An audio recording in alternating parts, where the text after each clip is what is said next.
Welcome to the module entitled Public Key Infrastructure, which discusses how to implement the principle of trust but control. First of all, let's think about public key infrastructure from the functional perspective. Let's assume that we are the person on the left side of the picture above. For some reason, we have to consult a doctor. The first thing we need to do before we follow this doctor's instructions and advice is consider whether this is actually a person whom we should trust. How do we verify this? The problem is that we don't know them personally.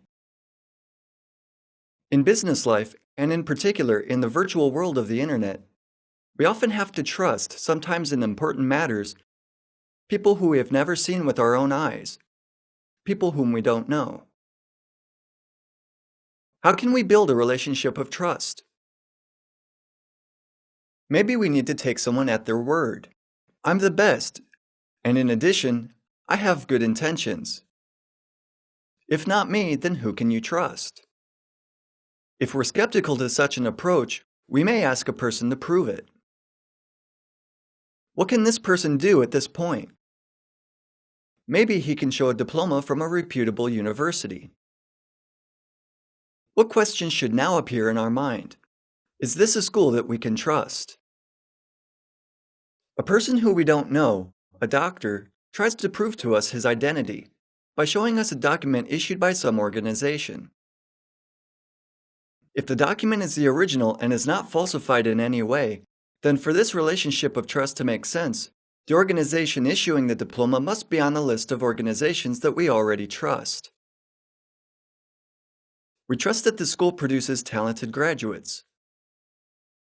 If this is the case and the given person is a graduate from this school, we trust that person. A relationship of trust based on certificates is built this way. Certificates confirm the identity of system users. However, in order to trust the certificate, we must trust the certification authority who issued it. This is the starting point. How does it work in practice? How do we implement the comics shown in a computer system? We need a few things. First, we need certification authorities, meaning services that will issue certificates to authorized users. We assume that the procedure for issuing certificates will be in accordance with our expectations. The basic error is also that we trust all certificates in the same way. Some certification authorities are more reliable than others. Secondly, we need the certificates themselves. They're digital identity cards. This may be something like in the previous picture, a laminated diploma with the seal of a given university, in order to be certain that it is the school which issued it. However, we do not use laminated pieces of paper in computer systems. We use data in digital form. Exactly the same principle applies to a digital certificate. A digital certificate will be evidence of somebody's identity, issued by someone else and signed by them. This someone will be the certification authority. The use of certificates is strictly defined. If we visit a doctor and he showed us a diploma from a technical university, it wouldn't necessarily arouse our confidence regarding his competence in the field of medicine. We would know that he actually is, for example, John Smith, and that he is a great electronic engineer. But this doesn't translate into his capacity to perform open heart surgery. The same is true with certificates. A certificate has a specific purpose, and its purpose is clearly defined and recorded in the certificate. In practice, to issue certificates, the certification authority must have some sort of template. On the basis of the template, it will issue the certificates. Somehow we need to receive the certificate.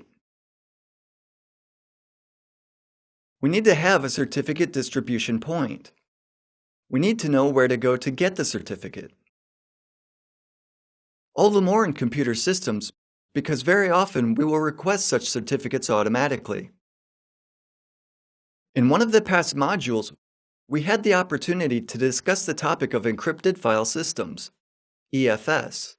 There also we use a certificate. An application or a request to issue a certificate was sent automatically. Let's return to the earlier analogy of the patient and the doctor. Even if the doctor had a certificate from a medical university and we trusted this school, we should still check one more thing. We should check whether or not the certificate is still valid, whether or not for some reason that person has not lost his competence. For example, whether or not the university revoked the certificate. In the case of a university diploma, this rarely happens. But in the computing environment, certificate revocation is not so rare.